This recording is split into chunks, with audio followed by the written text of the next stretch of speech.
la sesión. Bueno, y si oficialmente iniciamos. Muy buenas tardes a todos y a todas. Muchas gracias por sumarse. Bienvenidos a este espacio en el marco de la Semana de Gobierno Abierto, una semana muy importante para la iniciativa de Gobierno Abierto a nivel internacional. Estamos conversando con tres expertos en diferentes espacios que han promovido el tema de Gobierno Abierto en diferentes dinámicas, expresiones, que han participado a nivel nacional, a nivel internacional. Y pues la idea es que hoy podamos conversar un poco más sobre gobierno abierto, las expresiones que existen alrededor de esto para promover la transparencia y sobre todo un impacto positivo en Guatemala.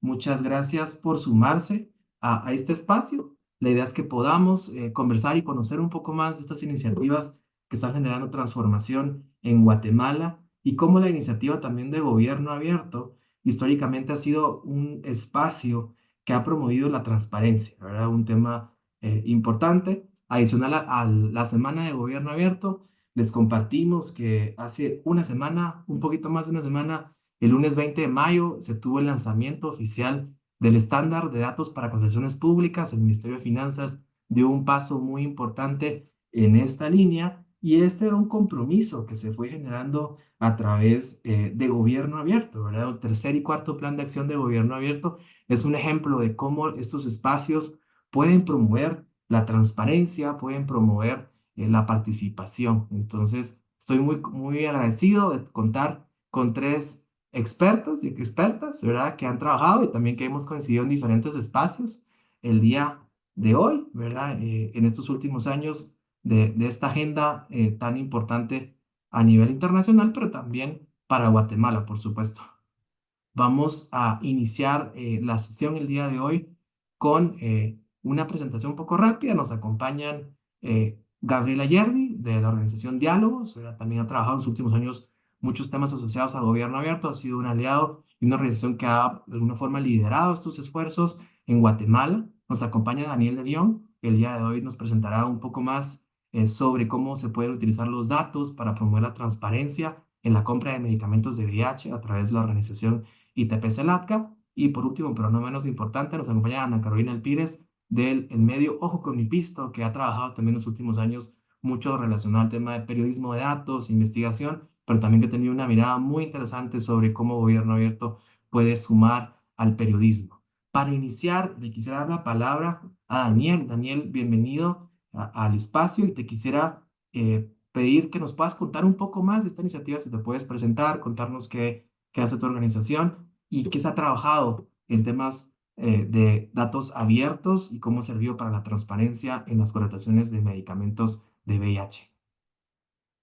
Hola Julio, muchas gracias por el espacio. Bueno, hoy vengo representando una organización que se llama ITP-CELAC, que básicamente trabaja en temas de prevención y atención sobre VIH. Y básicamente el trabajo que esta organización hace, que se hace desde ITPC, está enfocado en mejorar el acceso a tratamiento. Y en este sentido, pues, se refiere, digamos, a ampliar la cobertura de tratamiento. También se refiere, digamos, a optimizar el uso de los recursos invertidos en tema de VIH. Básicamente, busca que el gasto que se hace en este medicamento pues sea lo suficientemente eficiente y que digamos esto permita obtener o comprar digamos el medicamento de la forma más barata posible, lógicamente sin comprometer la calidad del medicamento y que esto permita digamos generar recursos que puedan reinvertirse en salud. eh, y en este sentido, dentro de la visión de ITPC LATCA, pues reinvertirse en mejorar la calidad de vida para las personas que viven con VIH. Muchas gracias, Daniel. No sé si nos tenías una presentación para contarnos un poquito más. Sí, listo, ahora voy, dame un segundito. Aprovechando, recordamos a los participantes en este espacio, pueden sumar sus comentarios, preguntas en el chat. Ahí nos saluda Pepe García. Saludos a todas y a todas. Un saludo de la unidad de apoyo de OGP. Un gusto estar aquí con ustedes. Nos pone Pepe. Muchas gracias, Pepe. Un placer tenerte por acá. Y también, por favor, Te devolvemos el micrófono virtual, Daniel. De acuerdo. Pues un placer poder compartir con ustedes este caso, digamos, de las compras de medicamentos para VIH. Y es como un ejercicio que igual en este momento, pues, es de medicamentos, igual se puede replicar, digamos, a cualquier otro tema. Está enfocado en, pues, hacer ejercicios de auditoría social sobre las entidades compradoras de ese tipo de medicamento y básicamente un poco de contexto. Este ejercicio, digamos, se ha venido haciendo desde el año 2017 en un proyecto en el que pues, participamos las cuatro organizaciones que estamos acá presentes. Y en este año 2010, en el año 2017, pues, nosotros analizamos 63 contratos de compras de medicamentos. Y quizás uno de los hallazgos más importantes es que fueron 36 millones de quetzales los que se gastaron, digamos, en temas en la compra de estos medicamentos, que pudieron haber costado 21 millones de quetzales. El motivo de este sobrecosto corresponde principalmente a temas asociados a la propiedad intelectual de los medicamentos, que voy a hablar sobre eso ahorita un poquito más adelante. También aspectos que están asociados a la modalidad de compra que se escoge. Por ejemplo, en este y otros ejercicios, pues hemos demostrado cómo digamos, que se hagan, digamos, más compras directas perjudica significativamente la eficiencia de, del- del- de las compras, digamos, o el uso del recurso. Y otro motivo de este sobrecosto en este ejercicio, pues fue el no realizar compras conjuntas entre distintas entidades. Ahora, analizar el tema de los medicamentos para VIH, digamos, tiene como ciertas particularidades. Y dentro de ellas es quizá uno de los principales es de que los medicamentos para VIH no se venden en farmacias. Entonces, las personas, digamos, que padecen, digamos, de este virus o que tienen el virus, la única forma en la que pueden acceder al medicamento es por medio del sistema de salud pública o del seguro social. Entonces, los países básicamente obtienen estos medicamentos por medio de compras locales o por medio de compras internacionales. Y las compras internacionales, pues básicamente son convenios que se hacen, por ejemplo, con OPS o con UNOPS. Y es lo que, pues, según este y otros estudios que hemos hecho, pues básicamente han demostrado ser como los que más ventaja dan en cuanto al uso de los recursos. Ahora, algo importante sobre las compras internacionales, ¿sí? Las que favorecen el uso de los recursos, es que pueden incluir medicamentos que nosotros conocemos como genéricos. Entonces viene la pregunta de qué pasa con la calidad. En el tema de VIH es como bien particular, porque para que el medicamento pueda ser distribuido, digamos, estos organismos internacionales, por ejemplo, la Organización Panamericana de la Salud o UNOPS, pues tienen que estar como en una lista de medicamentos precalificados. Y esta lista de medicamentos precalificados o un medicamento precalificado, a lo que se refiere es que bioequivalentemente sea igual al medicamento de la marca genérica. Entonces, pues con esto se garantiza que el medicamento que se está dando, pues cumpla, digamos, con estos requerimientos de calidad que son como tan importantes en este tema de salud. Entonces, en los contratos de Guatecompras, ¿sí? Las compras, digamos, que se hacen a estos organismos internacionales, aparecen dentro de una modalidad que se llama convenios y tratados internacionales, ¿sí? Es como un poco el contexto sobre todo lo que tiene que ver con las compras de medicamentos para VIH. Y yo les quiero mostrar un par de casos, bueno, tres casos específicamente. La pantalla está como un poco cargada, pero me va a servir como para ejemplificar cada uno de los casos. Este fue el caso de un medicamento que surgió en este estudio del año 2017. Y lo que podemos ver en pantalla, no sé, creo que ustedes no pueden ver mi cursor, pero digamos a la par del frasquito de medicamentos. Dice a la par se pagó, pudo haber costado y se pudo haber ahorrado.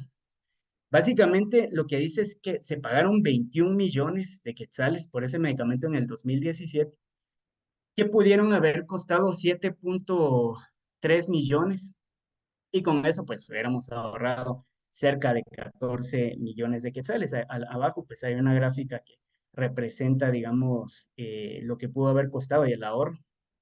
Y en la parte superior derecha, vean de que dice que se compraron 44.000 frascos.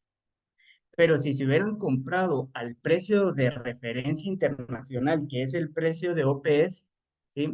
Hubieran costado 84.000 quetzales. Perdón, se hubieran adquirido 84.000 frascos. O sea, en vez de 44.000, 84.000. Y aquí tenemos el detalle de a la par o del lado izquierdo, tenemos el detalle de los costos, ¿sí? Básicamente se estuvo pagando 483 por cada frasco cuando pudo haber costado 169 quetzales, ¿sí? Tenemos un 186% de sobreprecio. Y este caso es bien interesante porque ejemplifica muchos de los elementos que yo mencionaba hace un momento.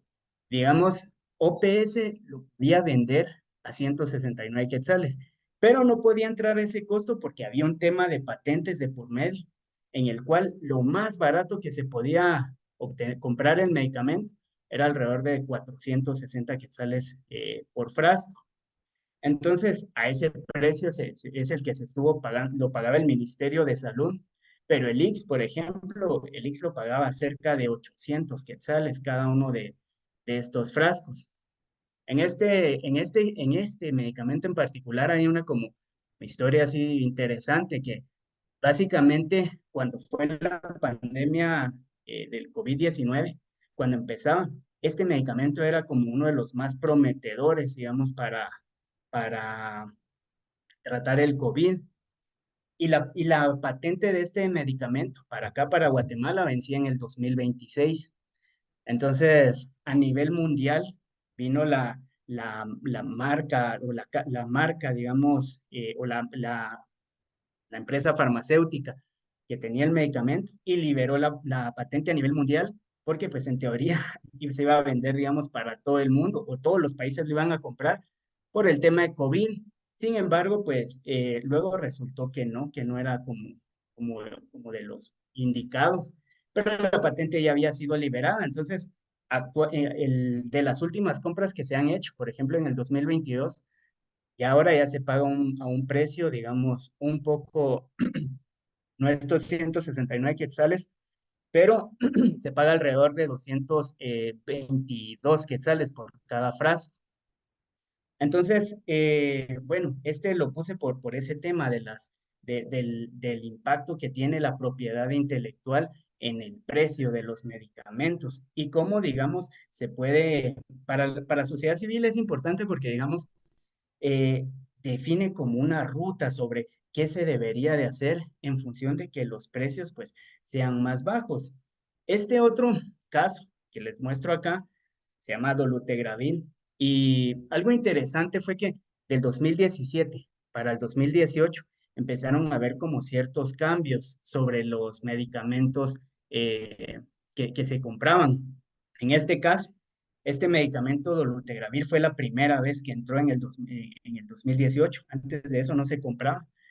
Y salió esta compra, o sea, esta compra destaca por la cantidad desmedida, digamos, que hay de porcentaje de sobreprecio, que es lo que ustedes pueden ver casi en la parte superior central, ¿sí? Está marcado con rojo, porcentaje de sobreprecio. Si ustedes se dan cuenta, el precio de referencia internacional es de 35 quetzales, o sea, se pudo haber comprado OPS por ese precio. Sin embargo, aquí se estuvo comprando, se hizo una compra, esto fue una compra nada más, que incluía 2.100 frascos.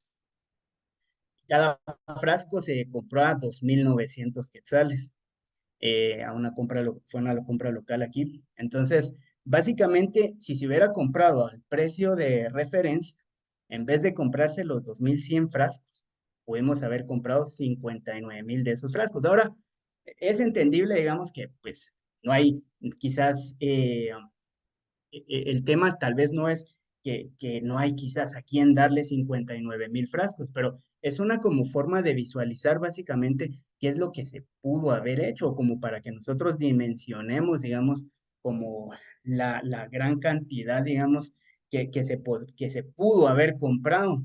Y abajo, pues si ustedes se dan cuenta, básicamente se pagaron 3,46 millones cuando pudo haber costado 118,000 quetzales, o sea, pagamos 3,35 millones de quetzales de más. Estos son ejercicios, si ustedes se dan cuenta, ya de hace, ¿qué? 4 o 5 años cuando empezamos con este tema.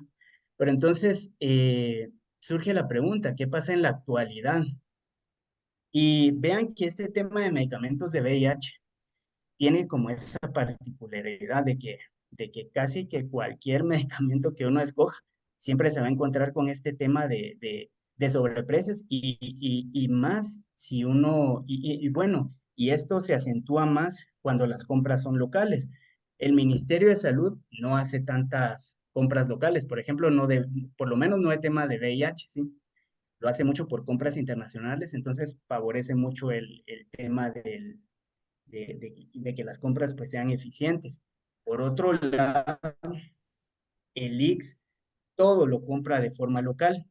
Y aquí pues algo que llama mucho la atención es este caso, la combinación de este medicamento que es dolutegravir, emtricitabina y tenofovir, a la fenamida se llama. Vean que acá estamos viendo solo los contratos del año 2023, ¿sí?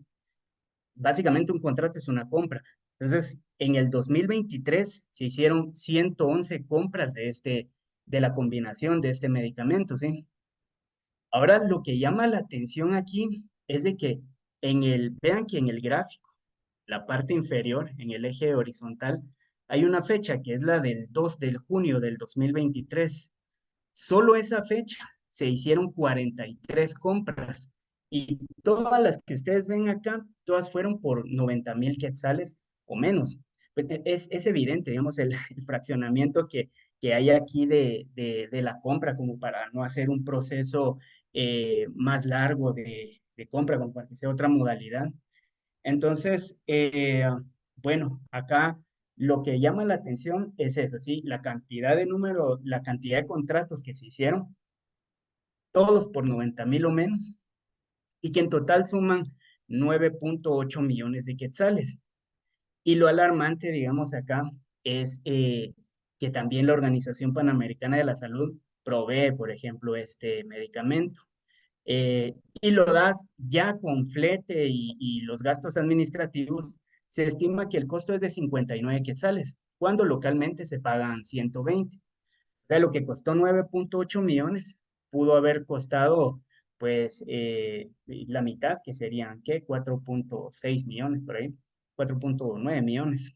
Entonces, pues, acá, digamos, aparte de este tema, uno de los elementos que también hay que considerar es de que el Instituto Guatemalteco de Seguridad Social pues no tiene este convenio con OPS, con la Organización Panamericana de la Salud. Sin embargo, pues creemos que sí hay como estrategias que se podrían hacer si el Ministerio de Salud, por ejemplo, si tiene acceso a esos precios pues no sé, quizás como impulsar el tema de compras conjuntas y en este sentido, pues hacer que las compras sean más eficientes o de otra forma, o bueno, otra forma sería como negociar con los proveedores local, pues que los locales, que los precios pues se ajusten a, a los precios internacionales. Y algo importante, y casi que con eso voy a ir cerrando, es todos estos 111 contratos pues fueron a una única empresa farmacéutica. Y pues este es un medicamento nada más y es un año nada más, o sea, de los cientos o miles de medicamentos que comprará esta entidad. Entonces, piensen ustedes en el ahorro que podríamos tener y cómo ese ahorro se podría invertir en pues condiciones, en un trato digno para las personas pues que asisten a estos centros de salud. Creo que por ahí me quedaría, Julio. Muchas gracias, Daniel. Muy, muy interesante también lo que planteas de cómo las compras públicas, ¿verdad? En este ejercicio, esos datos de compras públicas nos permitieron conocer y poder analizar cómo se han comprado históricamente. Ahora que tenemos ya el estándar de datos para las correcciones abiertas, el OCDS, pues tenemos ahora la posibilidad de profundizar un poquito más, ¿verdad? Ahí le dejamos la tarea a Daniel para que pueda volver a hacer ese ejercicio que se hizo hace un par de años y pues se pueda generar ese análisis de cara a lo que se está trabajando ahora. Vamos a pasar con nuestra siguiente panelista. También nos acompaña Gabriela Ayerdi, de la organización Diálogos. Gaby ha estado participando históricamente en muchos procesos de gobierno abierto, ha sido una de las personas que ha liderado estos esfuerzos y Diálogos también ha liderado en Guatemala esta agenda anticorrupción. Entonces, Gaby, ¿nos puedes compartir un poco más de ti, de tu organización y el trabajo que han estado haciendo, principalmente una herramienta como la balanza y cómo puede aportar en la iniciativa de gobierno abierto? Muchísimas gracias, Julio. Muy buenas tardes a todas y todos. Voy a empezar explicando quiénes diálogos, ¿verdad? ¿Quiénes somos? Pues básicamente nosotros somos un centro de pensamiento de segunda generación que tiene como objetivo ser un espacio de investigación, análisis, formación e innovación que promueve soluciones basadas en evidencia a problemas sociales a nivel nacional. ¿Por qué nos hacemos llamar un centro de pensamiento de segunda generación? Y básicamente es porque nosotros, a diferencia de otros centros de pensamiento tradicionales, no tenemos una ideología política. Nuestras investigaciones se basan, justamente como lo dice la presentación, en evidencia, en datos, y entonces precisamente como nuestra orientación es basada en datos, entonces la idea es que a partir de ahí nosotros podamos generar ideas a soluciones y mejorar la calidad de vida de las personas, ¿verdad? Básicamente, ¿qué es lo que hemos estado haciendo como diálogos en temas de transparencia, anticorrupción y gobierno abierto? Pues nosotros iniciamos más o menos en el 2020 a estudiar un poco el fenómeno de la corrupción, ¿verdad? Y justamente una de las cosas que nosotros o que mis compañeros del área anticorrupción siempre preguntan es, ¿qué pasó con la CICIG? ¿Qué pasó en el 2015? ¿Qué aprendimos de ella y si fue un fracaso? Cada vez que nosotros hacemos esa pregunta, a veces suele ser bastante polémica, ¿verdad? Porque obviamente hubo muchas personas que estuvieron a favor, otras muchas en contra, y pues a nosotros, viendo justamente toda la información y los datos que analizamos, desde teoría hasta qué es lo que ha pasado en Guatemala, pues para nosotros fue que precisamente la lucha anticorrupción de una forma o desde un punto de vista de persecución penal no funcionó. O sea, para nosotros sí, definitivamente se puede decir que fue un fracaso, no porque no haya hecho cosas positivas, sino simplemente porque el modelo de lucha anticorrupción desde la persecución penal hoy por hoy ya no funciona. Ya no funciona. Muchos avances que hubo en temas de transparencia y anticorrupción han ido retrocediendo. Entonces, esto nos traía hacia una pregunta, ¿verdad? De qué podemos hacer a partir de que ese modelo de lucha anticorrupción no funcionó. Entonces, básicamente, justamente considerando cuáles son los principios de gobierno abierto, que es participación ciudadana, colaboración y transparencia, es que decidimos unir esfuerzos junto con otras organizaciones de sociedad civil y algunos funcionarios del legislativo para tener unas mesas de discusión, unas mesas de diálogo y poder definir hacia dónde podríamos orientar la lucha anticorrupción desde un enfoque más integral. Básicamente, a través de esos espacios de diálogo y discusión, nosotros logramos definir que habían 5 temas o 5 grandes temas que podían darnos un enfoque integral de lucha anticorrupción, que básicamente es transparencia. Dentro de ella se encuentran temas de gobierno abierto, acceso a la información pública, contrataciones abiertas, el tema de gestión pública, ¿verdad? Como la planificación y el tema presupuestario. Básicamente ahí nosotros vemos que hay una planificación totalmente aislada del presupuesto con el plan operativo anual de cada una de las instituciones. Se trabajan de manera aislada y pues es algo que se debe de mejorar. También hay reformas que se deben de hacer en el sistema electoral, en el sistema de servicio civil y obviamente en el sector justicia, ¿verdad? Para garantizar la independencia judicial. Y pues básicamente esto nos trae, ¿verdad? De estos ejercicios de apertura, de colaboración a una agenda integral de lucha anticorrupción. ¿Cuál es o qué podría ser una agenda de transparencia a través de gobierno abierto, verdad? Aquí hay dos grandes temas que son interés de diálogos, pero no significa que no solo, que sean solo esos. Para nosotros como diálogos, una de las agendas que hemos estado promoviendo a través de gobierno abierto es precisamente los datos abiertos. Como bien mencionaba Daniel, los datos que ellos utilizan son datos públicos. Nosotros también para hacer todo lo que hacemos utilizamos información pública, la cual obviamente obtenemos a través de la Ley de Acceso a la Información, pero creo que hay grandes retos que tenemos que ir afrontando de la legislación actual del país. Por ejemplo, hace poco nosotros hicimos una solicitud de información a una institución pública, no voy a decir el nombre, pero hicimos una solicitud de información, esto les digo, fue hace como un mes. Nos entregaron 2,000 páginas impresas y nos cobraron 800 quetzales por la impresión de las 2,000 páginas.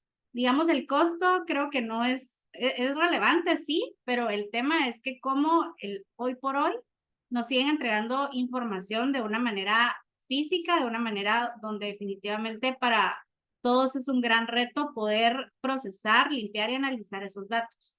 Entonces, creo que una de las políticas que nosotros hemos estado interviniendo desde hace varios años es la política de datos abiertos. Esta política se viene dando dentro de un plan de acción, dentro de los planes de acción nacional, viene desde el 4º plan, estuvo también en el 5º plan y ahora está también en el 6º, pero pues ya estamos hablando de que esto fue hace más de 5 años, donde nosotros estamos tratando de promover datos abiertos.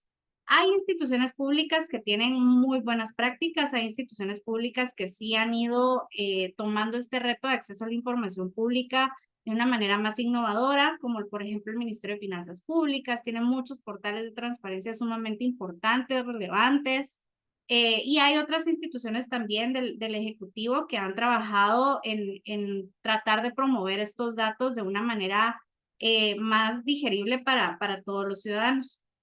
Obviamente, al hablar de una política de datos abiertos, también necesitamos implementar un portal de datos abiertos, ¿verdad? Hay otros países de la región en donde a través de esos portales, todas las personas y todas las instituciones pueden encontrar en un solo lugar toda la información que está en datos abiertos. Creo que eso es algo sumamente útil y fácil para el ciudadano. Y definitivamente los comités de usuarios, que eso también se estuvo dando en algún momento, hace más de 5 años, acá en el Ejecutivo, donde pues básicamente lo que se promovía es que la sociedad civil pudiera decir qué información es útil para nosotros, ¿verdad? Qué información, obviamente toda la información debiera de ser pública y la deberían de poner en datos abiertos, pero pues sabemos que también con las deficiencias que tienen nuestras instituciones públicas, puede ser que eso sea un reto mucho más grande. Entonces, a través de un comité de usuarios sí se podría hacer una selección de la información que sí va a ser de utilidad de la ciudadanía. Posteriormente también tenemos el tema de innovación, que como bien decía, estos dos temas son dos grandes temas que nosotros promovemos. La innovación porque también a través de ella nosotros podemos ser agentes de colaboración. Pongo de ejemplo lo que hace Red Ciudadana con el Ministerio de Finanzas y la iniciativa que lanzaron la semana pasada de contrataciones públicas, contrataciones abiertas, es justamente cómo se llegan a alcanzar resultados de compromisos internacionales de una manera colaborativa con sociedad civil. O sea, creo que es sumamente importante entender, ¿verdad? Que lo público, como lo dice su nombre, es público. Entonces, independientemente de que una institución pública es el garante de cierta información y de poder proveer los servicios públicos, nosotros como sociedad civil también tenemos la potestad y tenemos el derecho de poder contribuir y colaborar con las instituciones públicas. Luego, pues evidentemente el uso de la tecnología para mejorar la transparencia, y ahí es donde yo me quiero detener un poquito, ¿verdad? Porque como bien se decía al inicio, pues hemos tenido algunos retrocesos en cuanto a temas de apertura y temas de transparencia, y teníamos instituciones públicas bastante cerradas con quien no podíamos colaborar tanto, ¿verdad? Y precisamente es sumamente importante destacar que la iniciativa de gobierno abierto no necesariamente es una iniciativa que surja solo del gobierno. Toda vez se cumplan sus 3 principios, que es participación, colaboración, transparencia, y que estén involucrados los distintos sectores, es una iniciativa de gobierno abierto. No tiene que estar englobada dentro de un plan de acción y no necesariamente puede ser solo del gobierno. Precisamente, pues la unidad de apoyo de OGP ha estado promoviendo ahora el Estado abierto. ¿Y a qué me refiero con Estado abierto? Y es que ya no solo hablamos del gobierno central, sino que hablamos de los 3 poderes del Estado, como el legislativo, hay planes de acción de parlamentos abiertos, también del sistema judicial, hay excelentes casos de justicia abierta en Costa Rica, en Colombia, en Argentina, y también recientemente está sumando el programa de OGP local, y que de hecho, como una buena noticia, este año aceptaron a 2 gobiernos locales, a 2 municipalidades, que es la Municipalidad de Antigua Guatemala y la Municipalidad de San Jerónimo Baja Verapaz, para formar parte de esta iniciativa de OGP local. Entonces creo que ya no podemos quedarnos en hablar solo de gobierno abierto, sino pasar a hablar de un Estado abierto. Y justamente hablando de un Estado abierto, nosotros les queremos presentar una iniciativa que nosotros trabajamos para promover datos de acceso a la justicia en Guatemala, que se llama La Balanza. La pueden encontrar como labalanza.gt o en la página de diálogos también. Y básicamente se promueve la justicia abierta, ¿verdad? Que era lo que yo les estaba mencionando. ¿Cómo fue que se diseñó La Balanza? Básicamente nosotros tuvimos acceso al sistema integrado de justicia que tenía datos del 2008 al 2018 del sistema judicial, tanto del Ministerio Público como del OJ, del INASIF, del Ministerio de Gobernación, pues la policía, y tenía datos todo relacionado con el sistema de justicia de Guatemala en esos 10 años. Y para ello, ¿qué fue lo que nosotros hicimos? Crear un comité de usuarios y usuarias, ¿verdad? Que nos dijera qué información fue o era relevante de ese sistema integrado. Hicimos solicitudes de información y obviamente tuvimos el reto de hacer la limpieza y la estructura de datos para poder hacer un análisis importante en diferentes categorías que nosotros consideramos que eran valiosas para que todos conocieran. Entonces, básicamente, ¿qué es la balanza? Es una herramienta de consulta pública que promueve el acceso y el análisis de datos sobre el sistema de justicia penal guatemalteco.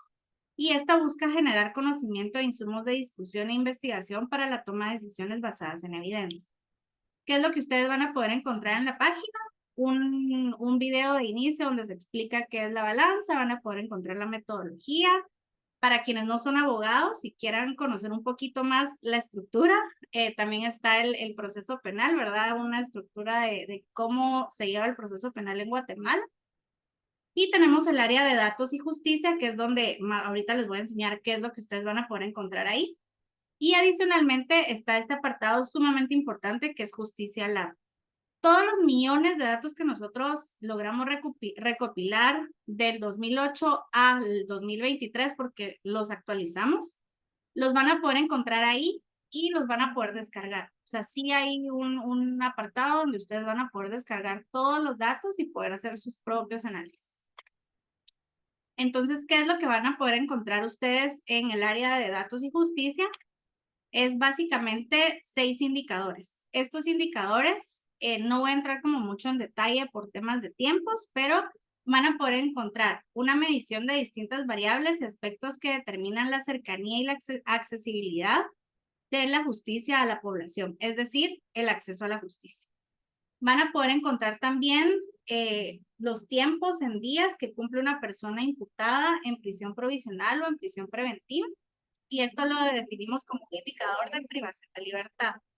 Luego los tiempos procesales, que básicamente miden la duración de la etapa preparatoria, la etapa intermedia, la etapa de juicio, el proceso penal en general. Las salidas procesales, que es la medición de los resultados que se obtienen al procesar las denuncias y casos que ingresan al sistema de justicia. El tema de impunidad, que establece el porcentaje de casos en los que se registra la inexistencia de responsabilidad penal ante la comisión de un delito.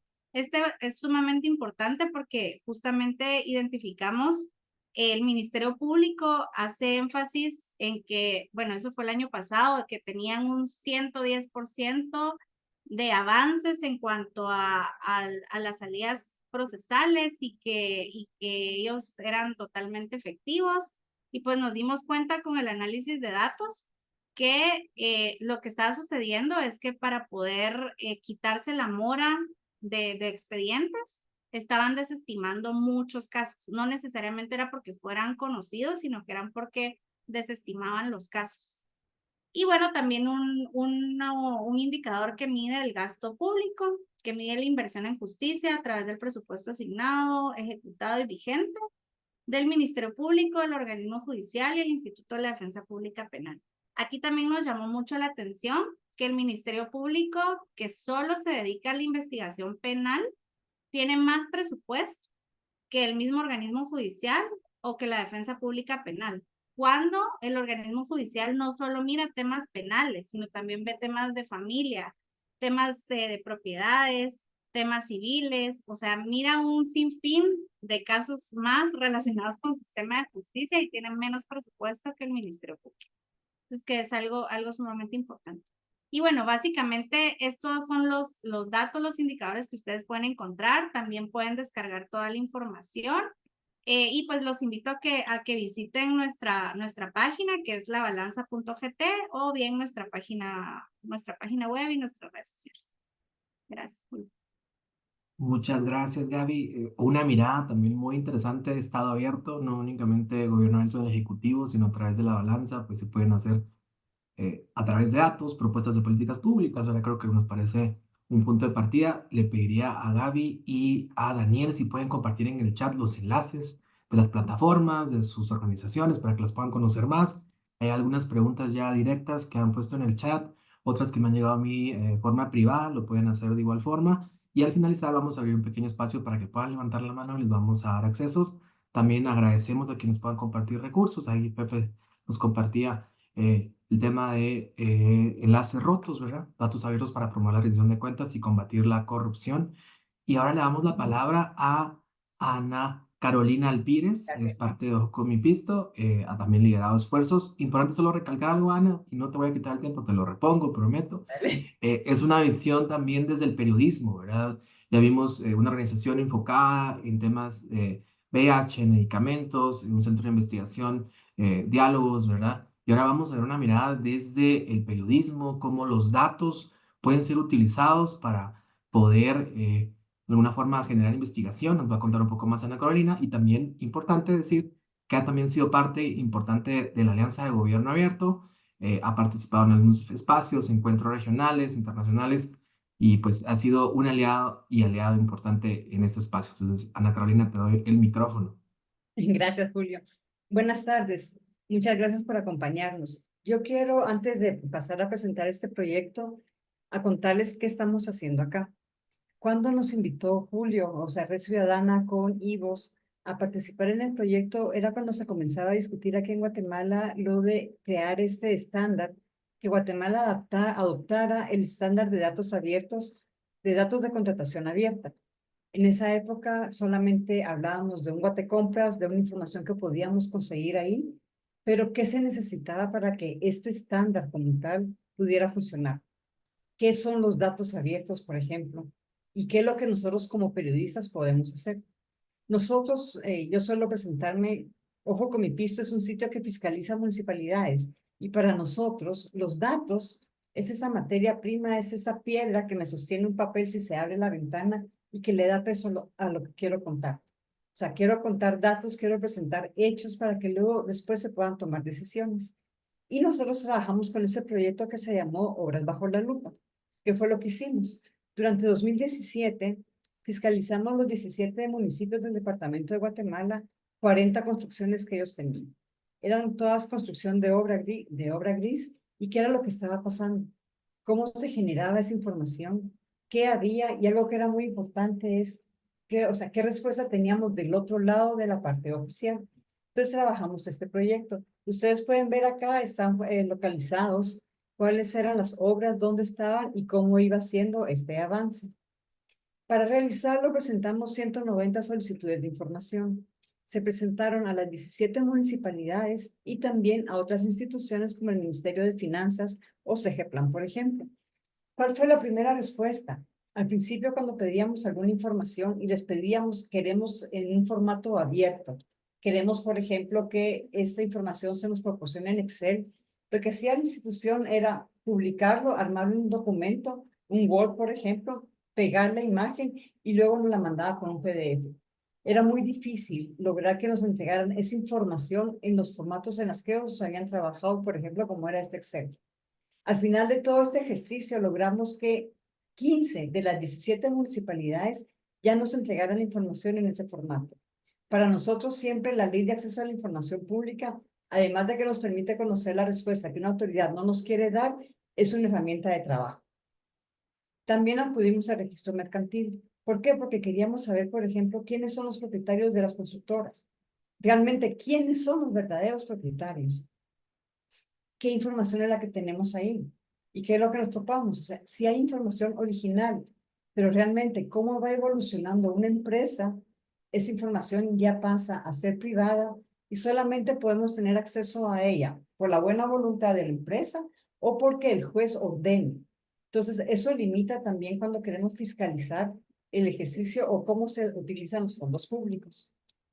Por ejemplo, en lo que estuvimos trabajando este proyecto, el registro mercantil. Antes una consulta nos costaba un quetzal y pasó a costar 50 quetzales, por ejemplo. Entonces, ya eso complicaba un poco el acceso a toda esa información que nosotros requeríamos. Lo mismo con los representantes legales. Cada consulta iba sumando, iba sumando. Eso fue a partir de un cambio que se hizo al interno del registro mercantil y se cobró por la información que se estaba proporcionando. Presentamos, como les digo, otras solicitudes al Ministerio de Finanzas y a CEGEPLAN. ¿Por qué? Porque para nosotros lo que queríamos saber era si estas 5 fases del estándar de datos de contratación abierta, o sea, ¿qué teníamos aquí en Guatemala? Entonces, en el Ministerio de Finanzas encontrábamos toda esa información de adjudicaciones que está en Guatecompras, ¿no? ¿Qué hay en otros lugares? En CEGEPLAN, que tiene el SNIP, ahí podemos ver, por ejemplo, la planificación y la ejecución. Ahora bien, nos topamos con esa famosa autonomía municipal. ¿Qué quería decir? Si yo le preguntaba a Finanzas, mire, ¿cuánto se ha pagado de esta obra municipal? La respuesta es, tiene que preguntárselo a la municipalidad. Ellos son por esa autonomía municipal, nosotros no tenemos acceso a esa información. Entonces, implicaba presentar otra solicitud. ¿Qué fue lo que encontramos? Bueno, como les comenté, esa negativa de proporcionar esos datos en este formato abierto, las imágenes y algo que fue muy importante para nosotros, así como nosotros estábamos aprendiendo todo este tema de datos abiertos, qué son, cómo se generan, también trabajábamos con las municipalidades para explicarles por qué era importante esa información. Y algo también era decirles, señores, no vamos a manipularla. A mí no me interesa alterar un dato porque lo que yo necesito es analizar esos datos para poder encontrar las historias que vamos a contar. Y otra cosa, por ejemplo, esa todavía se mantiene. Yo quiero un contrato. Los contratos en Guatecompra suelen estar en imágenes de PDF. Y eso hace todavía mucho más difícil el poder extraer los datos para su análisis. Y algo era este incumplimiento de las municipalidades de actualizar la información que estaba disponible en el SNIP para ver cómo iba esta ejecución. Ustedes entran y algunas veces hay un PDF, pero en el momento de abrirlo son hojas en blanco, son fotografías de mala calidad que no registran nada. Entonces, ese tema también era importante. Y aquí hay un dato que también fue importante. Más de la mitad de las obras, estamos hablando de 40 obras, se adjudicaron en el último cuatrimestre del año. Si ustedes revisan también cómo se ejecuta todo el dinero público, suele concentrarse en ese espacio. ¿Qué es lo que pasa? Hablamos de planificación, hablamos de conocimiento dentro de la institución, o sea, son temas que debemos discutir.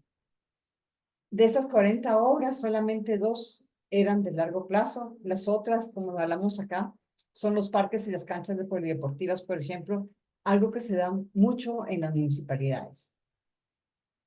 Había una norma, el presupuesto de 2018 decía que toda obra mayor de 900,000 quetzales debería también tener una cámara que registrara el avance de la obra. Entonces, que yo ciudadana podía entrar, ahí estaba colocada la dirección, coloco, y puedo desde mi computadora ver cómo se va ejecutando la obra. Sin embargo, de 25 obras que superaban ese monto, solamente 5 funcionaban. O sea, solamente 5 obras tenían estas cámaras en las que uno podía ver cómo iba el avance. Y cuando uno luego pedía información, por ejemplo, a la Municipalidad de Guatemala, la respuesta fue que ellos no estaban obligados a entregarnos fotografías de alta calidad, sino que solamente lo que ellos tenían. ¿Cuál es la pregunta del millón realmente siempre que estamos trabajando, cuando estamos fiscalizando una obra? ¿Cuánto cuesta la obra? En Guatecompras aparece el dato de cuánto se adjudicó ese contrato, pero no tenemos el dato final de realmente cuánto terminó de costar esta obra. Toda esta información que tuvimos nos permitió contar historias como estas. Por ejemplo, en Chinautra, la municipalidad estaba muy interesada en hacer un salón social para la comunidad, pero la comunidad, el uso que le quería dar a ese salón era de funeraria, por los altos índices de violencia. Es más, esta obra que ustedes ven se suspendió porque la municipalidad no pudo garantizarle la seguridad a los trabajadores de la obra. Otro dato, esta era construir un puente. Comenzamos a revisar y resulta que la empresa constructora es una empresa agrícola.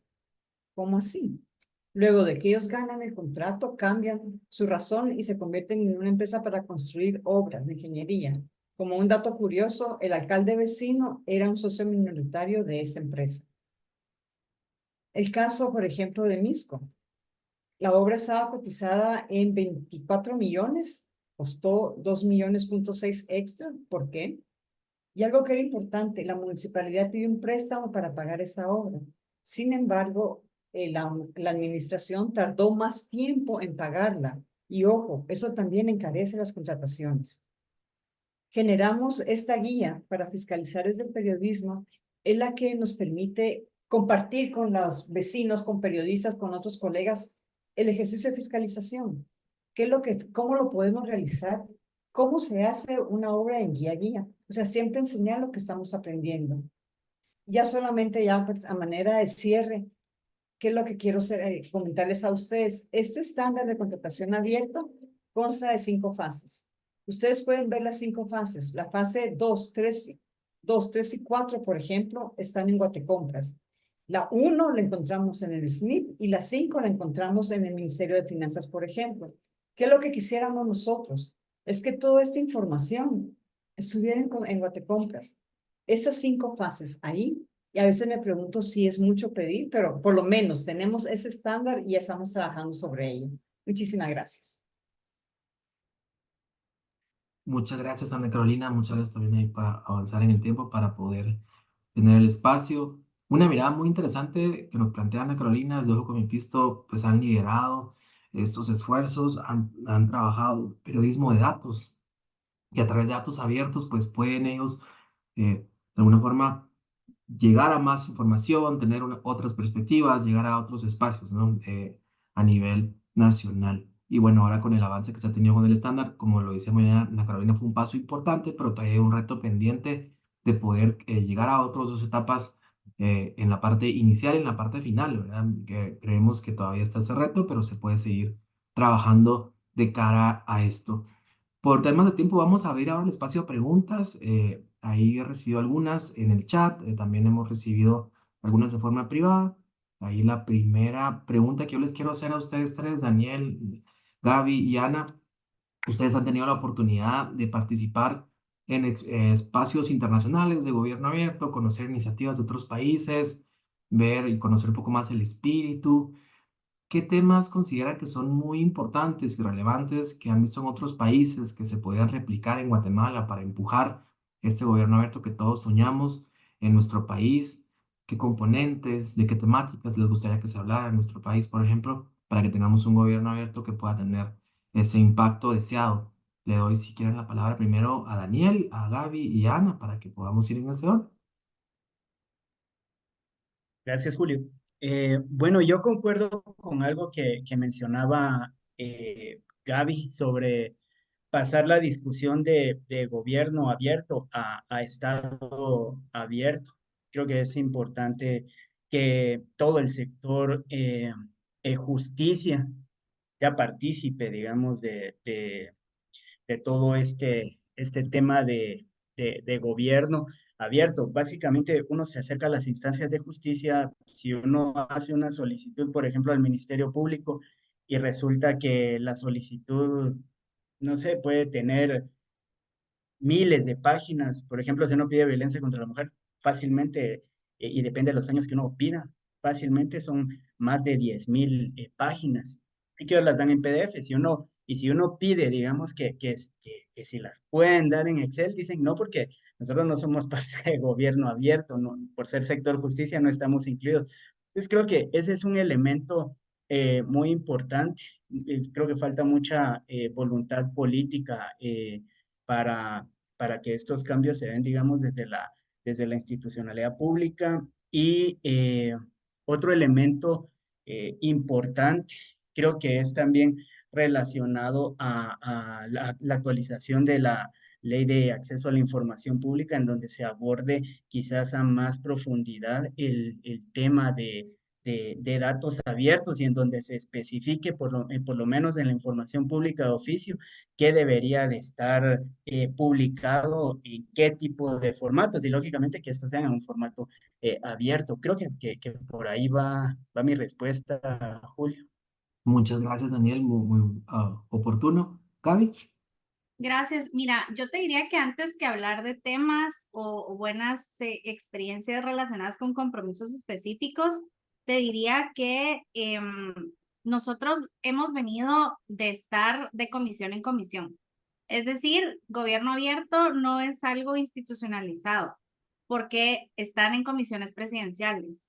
¿Qué pasa con las comisiones presidenciales? Que con un acuerdo gubernativo se reforman, ¿verdad? Entonces empezamos con una comisión de transparencia, que con la COPRED, que con la Comisión de Gobierno Abierto, o sea, se han ido cambiando a lo largo de los años y a lo largo de los gobiernos. Cada institución que está, digamos, a cargo de darle seguimiento a la iniciativa. Entonces, creo que iniciaría con, uno, institucionalizarla. Dos, para poder hacer eso, también te diría en términos presupuestarios, ¿verdad? O sea, las instituciones públicas creerán que gobierno abierto pues se hace del aire o que con el apoyo de la cooperación, porque es un tema que les interesa la cooperación. Pero yo no he visto en ningún gobierno que haya un presupuesto representativo en sus instituciones dedicado al cumplimiento de los compromisos. Te puedo decir quizá el Ministerio de Finanzas. Luego no te podría decir de ninguna otra institución que yo haya identificado un presupuesto representativo para poder avanzar en los compromisos institucionales a los que ellos se han comprometido de manera voluntaria en los planes de acción. Entonces, creo que con estos dos temas yo te diría que tendríamos que ir apostándole a que con esta oportunidad que se ha abierto con este nuevo gobierno, pues tratemos de la medida de lo posible de garantizar que estas dos cosas ocurran, de fortalecer la iniciativa a través de la institucionalidad y también en temas presupuestarios. Muchas gracias, Gaby. Muy interesante lo que nos planteas. Ana Carolina. Julio, yo me voy a referir, quiero hablar sobre, como periodista, qué es lo que hacemos nosotros con datos abiertos, qué se necesita. Tú me preguntas en experiencias que hemos compartido con otros países, algo que es muy importante, capacitar a las instituciones. Siempre estamos hablando de capacitar, en el caso nuestro de periodistas, capacitarnos a poder procesar bases de datos, por ejemplo, a poder pedir esa información. Pero también es importante que las instituciones entiendan, comprendan qué son los datos abiertos, cómo se puede facilitar esa información. ¿Por qué la famosa pelea que tenemos con los PDFs, por ejemplo? ¿Por qué presentamos ahorita una solicitud de información a una institución deportiva y me responden con, tengo que comprar un disco? Y el otro día platicábamos ahorita, ya las computadoras ya no tienen discos. Entonces, ese tipo de cosas. En realidad, primero yo pediría, capacitemos a las instituciones sobre datos abiertos. Los periodistas seguimos formándonos sobre este tema. Nosotros utilizamos la metodología del periodismo de datos, que es muy importante. Y lo tercero es seguir teniendo acceso a la información, que la ley de acceso a la información pública se cumpla, y eso también requiere de una capacitación a las unidades de información pública de las distintas instituciones. Hubo un cambio de gobierno y ha habido también cambio de personal a cargo de esas unidades. Eso te pediría como periodista. Cambio. Gracias, Ana Carolina. Sin duda, también muy interesante. Vemos algunas tendencias en las tres intervenciones. Daniel hablaba de datos, pero también fortalecer el acceso a la información, darle la parte de la gobernanza, del presupuesto, de poder hacer un esfuerzo en estos momentos para institucionalizar la iniciativa en algo más sólido. Y Ana Carolina también nos habla de fortalecer las capacidades de las personas y el tema de poder también fortalecer el acceso a la información, ¿verdad? Es un tema que recurrentemente está pasando. No sé si a ustedes les ha pasado esto, pero creo que Gaby lo contaba en su presentación. Ahora hemos visto un retroceso importante en las solicitudes de acceso a la información, ¿verdad? Cuando uno hace una solicitud, se nos está negando, ni siquiera le decimos hola, buenas tardes, ya rápidamente se nos está cerrando el espacio, ¿verdad? Entonces creo que hay una oportunidad también ahí con lo que ustedes compartían, ¿verdad? Poder fortalecer las unidades, lo decía Ana Carolina muy bien, y pues en este espacio que nos encontramos. En 2023 se inició la co-creación del sexto plan de acción que tiene que ser implementado entre finales de 2023 y este año 2024, ¿verdad? Es una oportunidad para el Estado de poder trabajar ciertas acciones, sin duda, y también una oportunidad para fortalecerlo. En 2025, el próximo año, estaremos hablando de un séptimo plan de acción que puede iniciar a ser co-creado a finales de este año. Hay pues una oportunidad, pero también ha habido un desafío, ¿verdad? A nivel de Estado hemos visto estos retos de las autoridades en poder cuajar y poder avanzar. Si pudieran decirnos dos temas fundamentales, ya lo hablaron algunos, pero en dos temas muy concretos, ¿qué creen que debería trabajarse en el séptimo plan de acción de gobierno abierto? Daniel, te tiro la chibolita. Dos temas, muy concreto. Creo que sí, la inclusión del sector justicia debería de ser uno y el otro, pues, eh, garantizar la inclusión de sociedad civil en estos espacios que no sean, digamos, como, o sea, tratar de hacer de que más organizaciones logren participen en estos espacios y que se puedan como retener. Al final, sociedad civil es quien eh, mejor conoce, digamos, el contexto de algunos de los temas sociales. Entonces, como aprovechar este expertise desde sociedad civil y eso, pues, propiciar el diálogo con las instancias públicas. Gracias, Daniel. Gaby.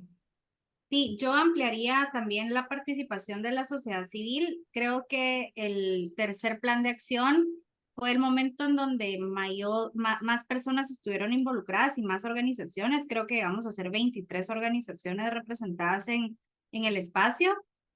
A partir de ahí, obviamente, ha venido en declive. Yo creería que ese debería de ser el primer esfuerzo. Y el segundo, te diría, también en los últimos dos planes de acción fue bastante difícil hablar de compromisos que vayan enfocados en la defensa de derechos humanos, en la defensa de temas de género, inclusión.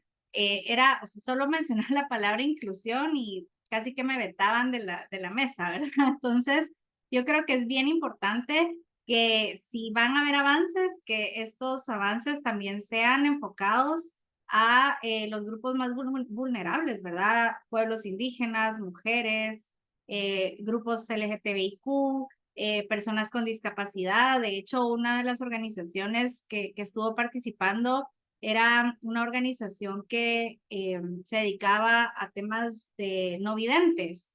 Y entonces, y ningún compromiso era relacionado con personas con discapacidad. Entonces, sí creo que es sumamente importante tener esa visión mucho más amplia y que incluya a todas y todas las personas que representan nuestro país, ¿verdad?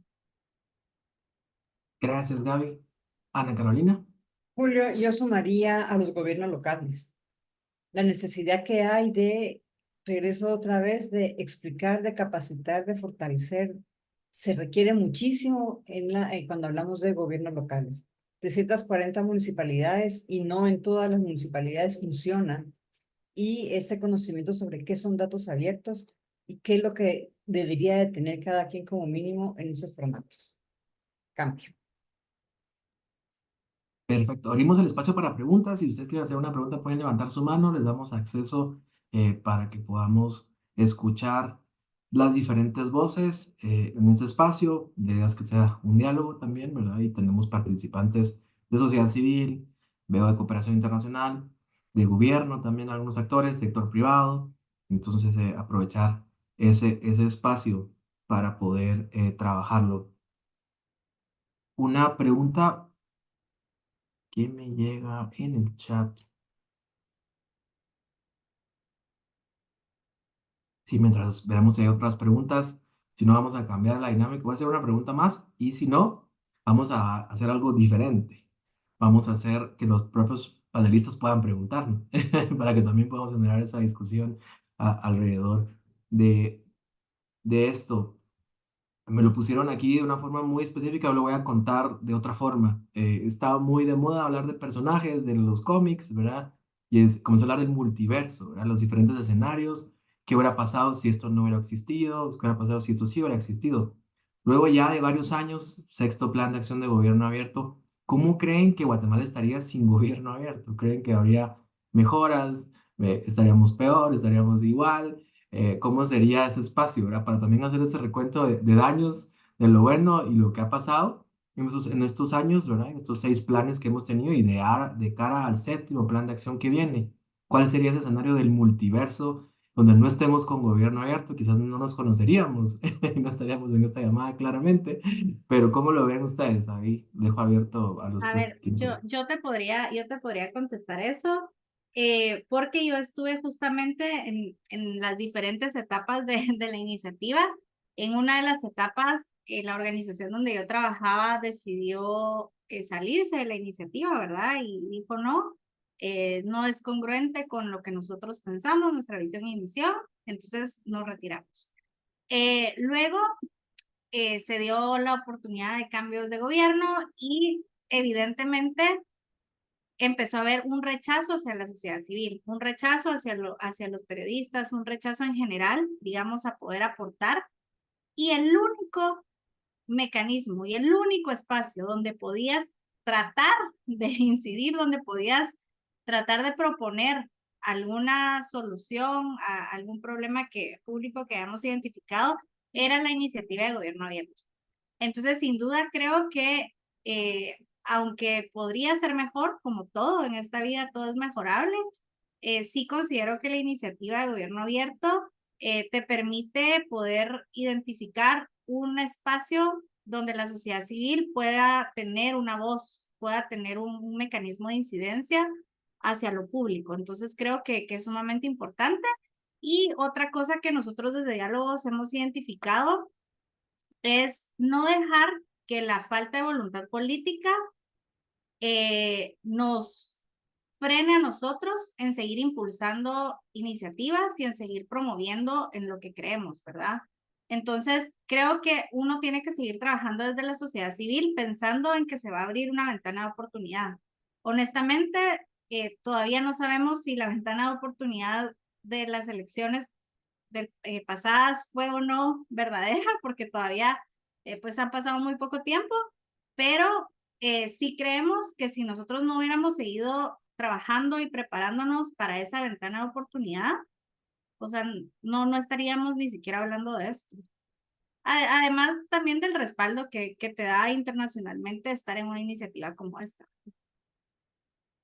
Perfecto, muchas gracias Gaby, Daniel o Ana. Si quisieran reaccionar o si no, pues pasamos a otra pregunta. Esto lo quisiera agregar. En el caso nuestro, nosotros como periodistas no participamos en la construcción si nosotros hemos participado como usuarios de los datos. En parte es también por el mismo ejercicio periodístico de mantener esa distancia, pues para luego poder fiscalizar. Tú me preguntas cómo sería sin esto y creo que un poco más oscuro. Creo que todo este tema de gobierno abierto, todo este tema de datos abiertos ha ha abierto la luz un poco hacia esa transparencia. Y creo que sobre eso es lo que debemos de seguir trabajando. Vamos para adelante, ya no más retrocesos. Hay un espacio, hay un canal, hay una oportunidad. Eso es lo que debemos de trabajar, de aprovechar. Cambio. Perfecto, Ana Carolina, Daniel, no estás obligado ni presionado, pero si quieres ir a agregar algo. Creo que Bueno, al final, no sé, sería como más, el panorama o el contexto sería como más opaco.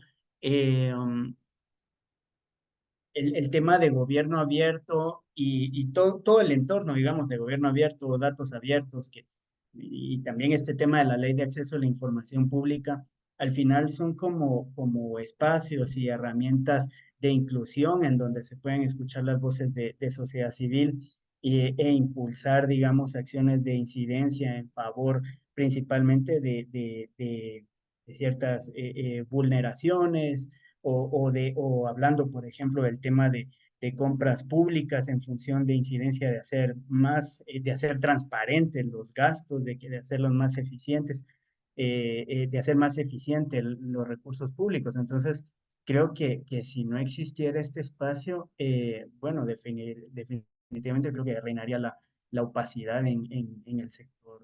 eh, si lo veo. Súper, creo que coincidimos, hay un consenso de que sin gobierno abierto, pues el espacio sería mucho más complejo, ¿verdad? Incluso en algunos momentos cuando, como diríamos en Buen Chapín, cuando la cosa se puso peluda, fue de los últimos espacios que quedó abierto para poder colaborar y poder tener esa incidencia en el Ejecutivo y pues creo que es algo que se busca cuidar, ¿verdad?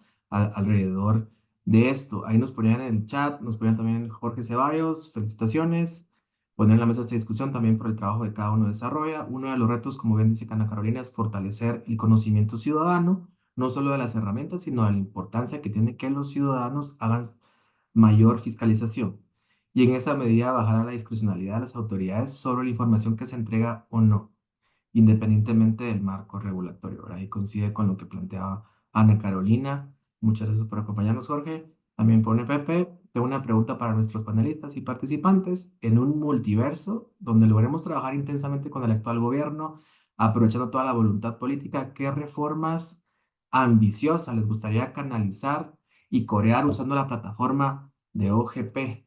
¿Verdad? Creo que el tema del multiverso va a pegar también para la próxima semana de Gobierno Abierto 2025.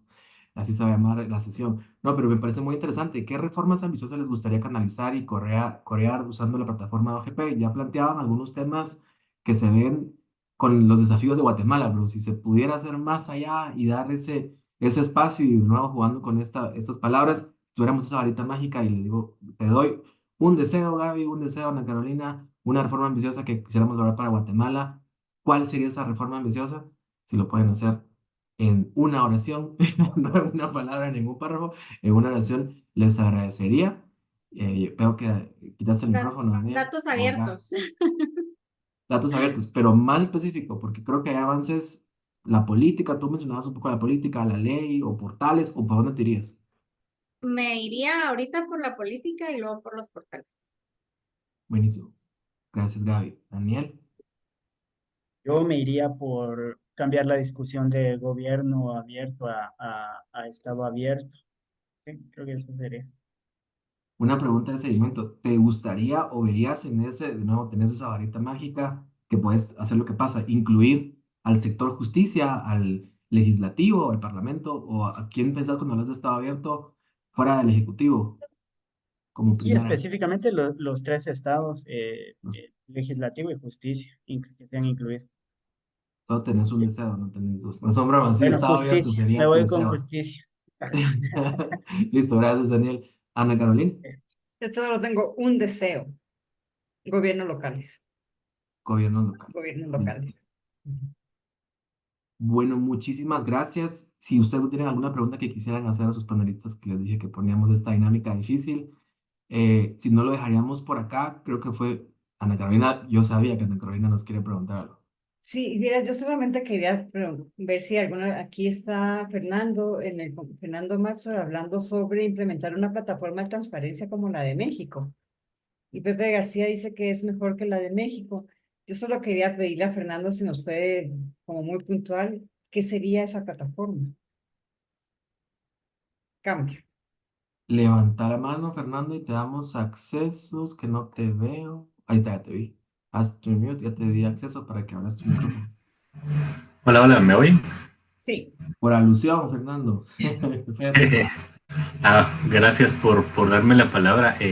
Sí, la plataforma de transparencia en México lo que tiene es un lugar centralizado donde están todas las instituciones que son sujetos obligados, que deberían contestar todas las preguntas y se les puede hacer las solicitudes automáticamente, darle seguimiento, te contestan ahí mismo y sobre todo publican todo lo que ha preguntado la gente en datos abiertos. Entonces, es una forma más de fiscalizar que las instituciones cumplan con sus obligaciones de transparencia. Y aquí ni siquiera tenemos, o sea, algunas instituciones hay que hacerles cartas escritas, a veces por email, o sea, todo es como un relajo. Entonces, a mí me gustaría que estuvieran bastante más unificado. En ese sentido era mi idea. Muchas gracias, Fernando. Bueno, y con Fernando hemos estado en diferentes espacios también, ¿verdad? Compartiendo y también ha sido aliado y que ha contribuido también en esa iniciativa de compras públicas, el estándar, ¿verdad? Entonces, qué alegre contar que estés por acá y gracias por tu participación. Vemos una mano levantada. Enrique Kosic levanta la mano. Ahorita le vamos a dar acceso para escuchar la pregunta. Ya le di acceso. ¿Qué tal? Buenas tardes, Julio. Buenas tardes a todos. Me parece. Fíjate que ahorita viendo la intervención anterior de lo de México, la idea es brutal. Y en Guatemala se hizo. Déjame, yo creo que no sé si yo te comenté en alguna oportunidad, Julio, que con el apoyo de Agexport se desarrolló la ventanilla de acceso a la información. Y no solo con el apoyo de Agexport, porque digamos ellos dieron el apoyo informático para desarrollar la herramienta, pero la herramienta se desarrolló en consenso con la PDH, que es el ente rector. Y estaba llamada efectivamente a ser como la experiencia mexicana, un punto único donde el ciudadano podía abocarse a hacer las solicitudes y permitía a través del mismo software centralizar consultas. Por ejemplo, digamos, yo quisiera saber cuál es el consumo de llantas de los diferentes ministerios. En lugar de tener que hacer una solicitud a cada ministerio, a través de la plataforma yo hacía una solicitud única y la plataforma redirigía las solicitudes hacia las instituciones, traía las respuestas y consolidaba las respuestas para dárselas al usuario. También le permitía, digamos, a la PDH dar seguimiento de cumplimiento de plazo de los sujetos obligados, entre otras cosas que hacía la ventanilla. Esto tomó más de un año, recuerdo yo, el desarrollo de esa ventanilla, precisamente por las complejidades y todo, ¿verdad? De qué cosas se podían hacer, cuáles facilidades extras se le iban a dar al usuario, y se hizo el desarrollo de la herramienta. El software fue entregado a la GAE y la GAE lo trasladó a la Secretaría de Comunicación Social en el último año, a finales del año pasado, para que ya la Secretaría lo implementase, y eso quedó oficializado de forma escrita. Ya, luego, a partir de ahí, pues que se entregó la GAE, esto quedó ya en manos de la nueva administración. Tengo entendido que no se ha lanzado, no sé qué pasó, ¿verdad? Yo realmente pues, no me voy a meter, ¿verdad? Porque obviamente no voy a intervenir en las gestiones de una nueva administración, ¿verdad? Yo tengo una oportunidad, pero creo que fue una buena iniciativa que es rescatable, que si de alguna forma personas que están escuchando pueden acercarse a la institución y ver qué sucedió con esa iniciativa. Pero ya solo lo único que era un convenio que tenía que quedar por escrito entre la GAE y la Secretaría de Comunicación a través de la cual entregaban el software, ¿verdad? Porque obviamente pues era un activo intangible y tenía que hacerse una regularización de la entrega de ese software para que pudiera ponerse a funcionar en los servidores de la Secretaría y a disposición de los usuarios. Entonces sería bueno ver qué sucedió con esa cosa. Y el segundo tema era con respecto al sexto plan. Yo creo que vos participaste en algunas de las reuniones cuando se definió el sexto plan y siempre se habló, y Pepe está ahí y está de testigo, ¿verdad? De que el sexto plan, de hecho, se presentó un plan bastante, digamos, reducido por dos motivos. Uno, la administración ya estaba saliendo y hasta se había puesto tela si se co-creaba el sexto plan o se esperaba hasta enero. Pero en un afán de no perder el tiempo, co-creamos en el plazo que correspondía. Y número dos, era para darle la oportunidad a la nueva administración de venir, tomar el sexto plan e ponerle nuevos compromisos. Y dada la temática que se trabajó en campaña del partido que está gobernando, la expectativa era de que el sexto plan pues iba a crecer sustancialmente, no solo en el número de compromisos, sino en la calidad de los mismos. La fecha no sé si ese ejercicio se hizo, ¿verdad? Porque estaba programado para hacerse en enero, nuevas reuniones. Se había platicado con OGP para hacer estas modificaciones en el mes de enero o febrero, por ahí, que todavía estábamos en plazo para hacerlas, y de esta forma se tendría un sexto plan más robusto y con mayores actividades tendientes a la transparencia. Al final de cuentas, no sé si eso se hizo, pero lo expreso. Gracias. Muchas gracias por la intervención, un tema muy interesante. Sin duda, pues han habido esfuerzos históricos para avanzar la agenda, siempre hay retos y nuevos desafíos, ¿verdad? Ahorita con una nueva administración, pues siempre ese proceso de acoplamiento y de cierre, también de darle continuidad a unas iniciativas, pues es, es un tema importante. Lo importante es que sigamos, como decía Gaby, ¿verdad? Este proceso, sigamos trabajando en las ventanas de oportunidad cuando se vayan desarrollando y pues poder promover, ojalá, un gobierno abierto en Guatemala en todos los espacios, como se ha ido buscando y se ha ido planteando.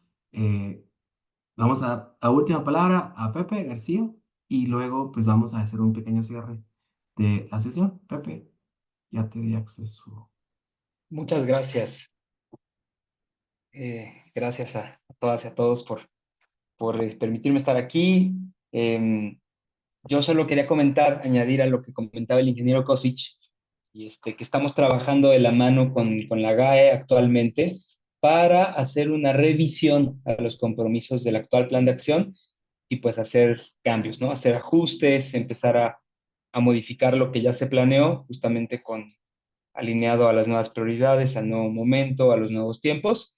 Así que bueno, pues es un proceso que está en marcha y seguramente pues ustedes sabrán en los momentos en que la GAE comunique y haga las convocatorias, pues cómo va esto, ¿no? Pero primero es una revisión que estamos haciendo internamente y que seguramente el gobierno tendrá que hacer internamente con las agencias responsables de cada compromiso, pero sepan que estamos en eso y que el gobierno actual sabe perfectamente que tiene un año a partir de la entrega del plan para modificar sus compromisos y no solo eso, sino que hay flexibilidad para co-crear compromisos emergentes que se consideren relevantes y ahora en el marco del desafío de gobierno abierto, mayor flexibilidad, como ya decía Gaby, de co-crear reformas independientes, ¿no? Que estén a la altura de la ambición establecida en la guía para el gobierno abierto. Es decir, no cualquier reforma, cualquier compromiso puede ser parte del desafío o puede responder al desafío, sino solo aquellas que estén en el grado de ambición que se consideró en la guía de gobierno abierto. También la voy a compartir en el chat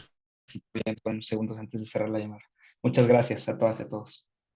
Muchas gracias, Pepe. También agradecerte por el tiempo. Sabemos que esta semana es una semana muy, muy apretada y ocupada para ti y para todo el equipo de la Alianza de Gobierno Abierto. El hecho de que estés acá creo que es muy, muy importante y te agradecemos por ese espacio y también por tu comentario y también por todo el acompañamiento que nos has dado en estos procesos de gobierno abierto, ¿verdad? En estos 6 y vamos por el séptimo. Esperamos a finales de este año, inicios del próximo.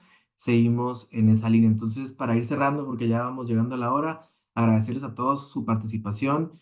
Sin duda, un tema muy importante. Hay que seguir fortaleciendo la iniciativa, fortaleciendo la gobernanza, la institucionalización, como lo mencionaban nuestros panelistas, fortalecer temas de acceso a la información, que van hablando de las unidades de acceso a la información, un portal único de acceso a la información como Open Wolf en algún momento se hizo en Guatemala, pues poder tomar este tipo de iniciativas es importante. Hay un retroceso, es importante poder trabajar de cara a esto. En el tema de datos abiertos, poder fortalecer, ¿verdad? Lo que se está trabajando, tener esa política que desde el año pasado también se ha estado conversando y se ha estado soñando de alguna forma para que pronto se pueda implementar, poder trabajar también en los portales de datos abiertos de instituciones públicas, pero también un portal nacional de datos abiertos, aumentar la participación ciudadana, lo mencionaban también nuestros panelistas, poder incluir distintos sectores, ¿verdad? Se ha hablado mucho de la inclusión de los pueblos, como un tema importante, creemos que es relevante, sector privado, que también ha tenido, pues, de alguna forma, un rol importante en estos procesos que puedan ir sumando, y los demás actores de sociedad civil, centros de investigación, academia, que puedan sumar. Y cerraría con esta idea, que también fue una idea que se aplomó por Daniel, principalmente, poder pasar de un gobierno abierto a un Estado abierto, ¿verdad? Poder trabajar de cara para que en 2025, en esa semana de gobierno abierto, tengamos un evento que se llame el multiverso. Ya estamos en un estado abierto y cómo podemos trabajar de cara a eso. Entonces, muchas gracias por el espacio, por el tiempo. Vamos a compartir la grabación y también los enlaces que se han compartido en el chat y les pedimos que por favor se den un aplauso y un agradecimiento por estar por acá y seguimos en comunicación. Nos pueden seguir en las redes sociales, tanto de ITPC LATCA como de Diálogos, como de Ojo Mi Pisto y de Red Ciudadana. Seguimos trabajando en estos espacios de gobierno abierto. Mucho gusto de verlos.